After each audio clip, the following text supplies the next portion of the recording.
नमस्कार दोस्तों, मैं हूं BR चौधरी और आज हम पढ़ेंगे हिंदी व्याकरण। जैसा कि आपको विदित है कि हम हिंदी व्याकरण की जो सीरीज शुरू कर रखी है, क्योंकि हाल फिलहाल अभी कल PSI जो सब इंस्पेक्टर की जो डेट है वो भी RPSC ने घोषित कर दी है। लगभग 2 महीने का जो है समय आपके पास है और मुझे लगता है कि ये 2 महीनों का समय वो सफिशिएंट है। बहुत से बच्चों का कॉल आ रहा था कि सर हो जाएगा क्या, अभी तो कोचिंग ओपन नहीं हुई है, ये वो बहुत सारी चीज़ें हैं, बहुत सारे सवाल आपके दिमाग में दौड़ रहे होंगे। मेरा ये मानना है कि 2 महीने कोई भी प्रतियोगिता परीक्षा है उसके लिए सफिशिएंट है। बस शर्त है कि आप जो लेफ्ट राइट बहुत सारी चीज़ें आपके इर्द गिर्द घूम रही है उनसे ध्यान हटाकर आप सिलेबस पर फोकस करो। जो आपका सिलेबस है उसको कंठस्थ करो, शॉर्ट करो, समराइज करो, उन्हीं को बार बार उन्हीं का आपको रिवीजन करना है। SI के लिए मैं 2-3 बातें आपको बताऊंगा, यदि थोड़ा ध्यान रखोगे तो आपको सुखद परिणाम मिलेंगे। देखिए, SI के सिलेक्शन के लिए सिंपल सा फॉर्मूला है। एक तो आप हिंदी को थोड़ा सा बेहतरीन ढंग से तैयारी करो, क्योंकि हिंदी जो SI के अंदर है जो मेरिट मेकर है, क्योंकि एक तो इसके 25 टॉपिक है, पूरे 25 टॉपिक है, 26वां भी टॉपिक नहीं है। 25 टॉपिक, पर टॉपिक में से 4 सवाल आएंगे, 100 सवाल आएंगे और 200 नंबर का मामला है। और मेरा ये मानना है ये जो हिंदी व्याकरण है इसमें आप 97-98 सवाल ठीक कर सकते हो। पिछले बैच में जो है बहुत से स्टूडेंट ऐसे थे जो मेरे कांटेक्ट में थे, उनके 97-96 तक हिंदी में सवाल ठीक हुए थे। क्योंकि हिंदी में आप इतना स्कोर कर सकते हो कि सिलेबस छोटा है, लिमिटेड है, फिक्स है, सवाल इससे बाहर नहीं जाएगा, ये गारंटी है। दूसरा, GS का जो मैटर है, सिलेबस है वो काफ़ी बड़ा है। हालांकि आपका GS इतने टाइम से पढ़ रहे हो, बहुत अच्छा होगा। और GS में आप 70% के आसपास यदि आपका टारगेट रहता है, इसमें 95 प्लस का रहता है, तो बहुत ही बेहतरीन रैंक से आपका सिलेक्शन हो जाएगा। क्योंकि SI के अंदर हिंदी है, मैं फिर कह रहा हूँ, मेरिट में करे, लेकिन फिर भी मैं आपको बता दूं, बहुत से लोग हिंदी को सीरियस नहीं लेते। विलोम शब्द क्या पढ़ना, प्रयोग शब्द क्या पढ़ना, छोटे छोटे टॉपिक है छोड़ देते हैं, संधि समास उपसर्ग प्रत्यय में एक महीना लगा कर हिंदी खत्म कर देते हैं। वो हिंदी खत्म नहीं हो जाती, आप सिलेक्शन से दूर हो जाते हो। मैंने बहुत से ऐसे लोगों को देखा है। इसलिए थोड़ा सा जो बैलेंस जो स्टडी है उनको करिए। अभी जो आज हम टॉपिक पढ़ेंगे, हिंदी का टॉपिक है, थोड़ा सा अलग टॉपिक है। बहुत कम लोग इस तरीके के टॉपिक कोचिंग में भी नहीं पढ़ाते, सामान्य सी बात है। और हम भी नहीं पढ़ते तो अखबार की तरह पढ़कर छोड़ देते हैं। छोटा टॉपिक है, सवाल आता है, इस टॉपिक से सवाल मैं बता देता हूँ। RS में तो आता ही आता है, SI के अंदर भी आता है, RJS में भी आता है, JLO में भी आता है। तो बहुत छोटा टॉपिक है, बहुत छोटा टॉपिक है। तो आइए बात करते हैं। आज का टॉपिक हमारा रहेगा वृत्ति। एक तो वृत्ति सब शुद्धि के अंदर रहते हैं, ध्यान से देख लेना, इस तरीके से लिखा जाएगा। वृत्ति क्या नहीं कहे, आपा कोई भी चीज़ की परिभाषा रटना और एग्जाम में जाकर भूल जाओ। कोई चीज़ रटने को प्रयास ना करो, समझने को प्रयास करो, ताकि थन रिवीजन करने की जरूरत कभी ना पड़े और हमेशा के लिए वो चीज़ें आपको याद रहे। तो वृत्ति ने अंग्रेजी में बोला मूड। देखो कई जो शब्द है वहाँ पर इंग्लिश वर्जन बहुत अच्छी तरीके से याद रखना। मूड तो आप समझ गया। तो वृत्ति को इंग्लिश में क्या बोलते हैं, मूड बोलते हैं। इसकी परिभाषा क्या है, मैं पहले परिभाषा बताता हूँ, फिर आपको बताऊंगा कि ये क्या है। परिभाषा है कि क्रिया के जिस रूप से वक्ता या लेखक की वृत्ति या प्रयोजन का पता चले, वृत्ति कहलाती है। मनोवृत्ति का पता चले, प्रयोजन का पता चले, वृत्ति कहलाती है। अब ये थोड़ा सा परिभाषा 1.5-2 लाइन की परिभाषा होगी, आप बिना समझे पढ़ भी लोगे, भूल जाओगे। इसको देसी भाषा में समझिए। वर्तन के बोला मूड, 3 ही वर्ड है परिभाषा में, जगह कीवर्ड है। क्रिया के रूप वक्ता या लेखक के प्रयोजन को पता चले कि वो कहना कह जाए। क्रिया के रूप क्रिया के फॉर्म अपन पतो चले, सेंटेंस में क्रिया है बिंग फॉर्म अपन पतो चले कि कहनो के जाए बाई के वृत्ति है। प्रयोजन का मतलब होता है उद्देश्य, ठीक है। तो अब कहना के चाहो सेंटेंस में बाई के वृत्ति है, समझ गए बात। तो बहुत इजी है।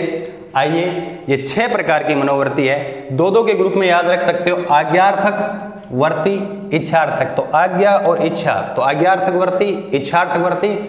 फिर याद रखना संभावनार्थ वृत्ति, संभावना और संभावना का उल्टा निश्चयार्थ। तो संभावनार्थ, निश्चयार्थ, 2 पीछे बच गई, संकेतार्थ और प्रश्नार्थ वृत्ति। बहुत सिंपल है, आज्ञा, इच्छा, संभावना और निश्चयार्थमक वृत्ति और प्रश्नार्थ वृत्ति और इसके अलावा संकेतार्थ वृत्ति। अब क्या है थोड़ा सा अपन देख लेते हैं।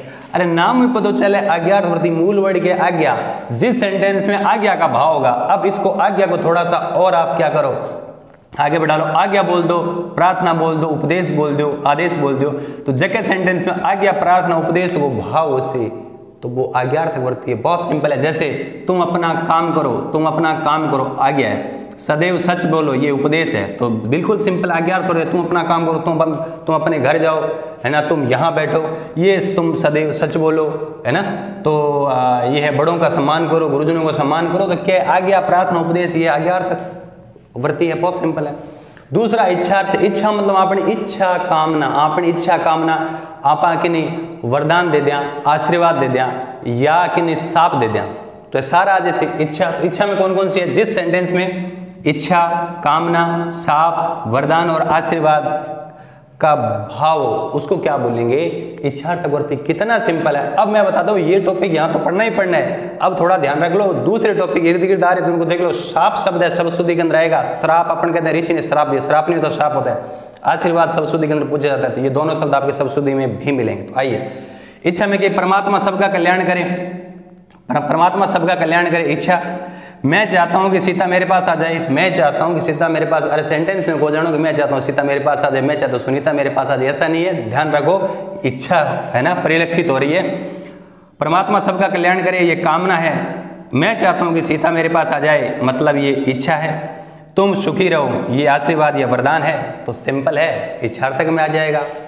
नेक्स्ट सर क्या है, निश्चार्थ वर्ती। निश्चार्थ वर्ती, निश्चय मतलब फिक्स है। उस सेंटेंस में कोई न कोई क्या है, सूचना प्रधान वाक्य होगा और निश्चित रूप से कोई क्रिया का निश्चित रूप से बोध होता है। जैसे मैं दिल्ली जाऊंगा, फिक्स है, वो कह रहे हैं मैं दिल्ली जाऊंगा, सूचना प्रधान है, निश्चित समझ जाऊंगा। राम कल आया था, निश्चित है आया था।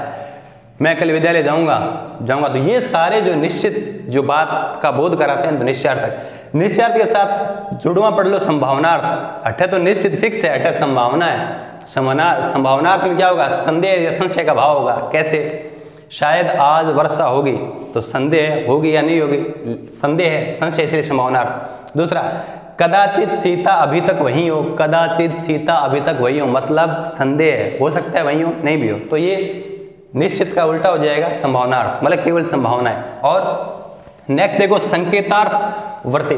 संकेतार्थ मतलब संकेत मिलेगा, एक क्रिया होने पर दूसरी क्रिया का मतलब होगा, मतलब एक दूसरे पर क्या होगा, डिपेंड होगा। इसमें शर्त होगी, शर्त का संकेत किसका होगा, शर्त का संकेत होगा कि जैसे जैसा करोगे वैसा भरोगे, करोगे वैसा भरोगे, इस एक दूसरे पर क्या डिपेंड है।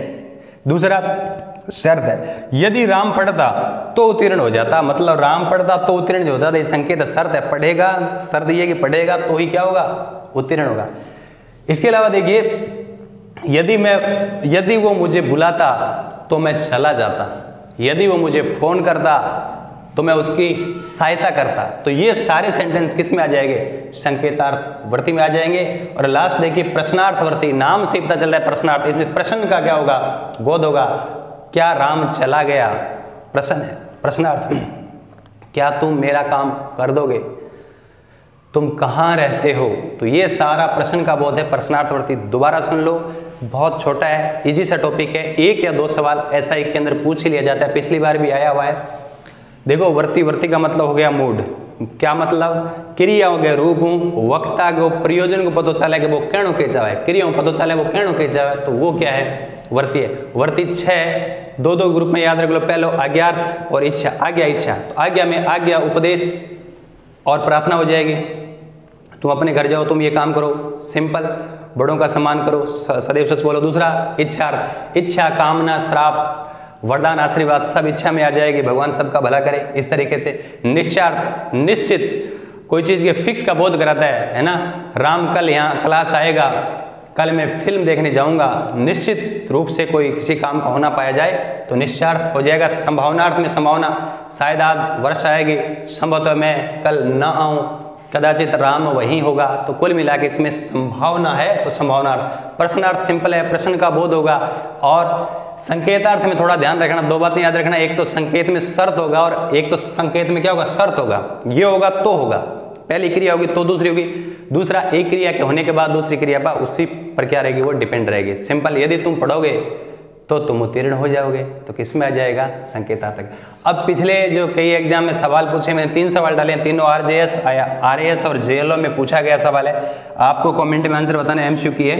एमसीक्यू में जैसे पहला, पीएम का आज 4 बजे, पीएम आज 4 बजे भाषण देंगे, पीएम आज 4 बजे भाषण देना है, बताना इसमें कौन सी वृत्ति है। दूसरा सवाल, शाम को राम आ सकता है, शाम को राम आ सकता है, बताना है आपको कमेंट में। बड़ों का सम्मान करो, इसमें कौन सी वृत्ति है?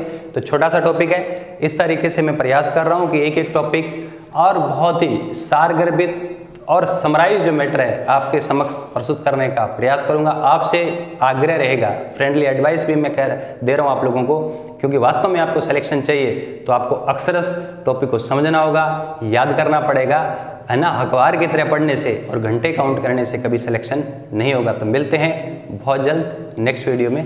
Thank you.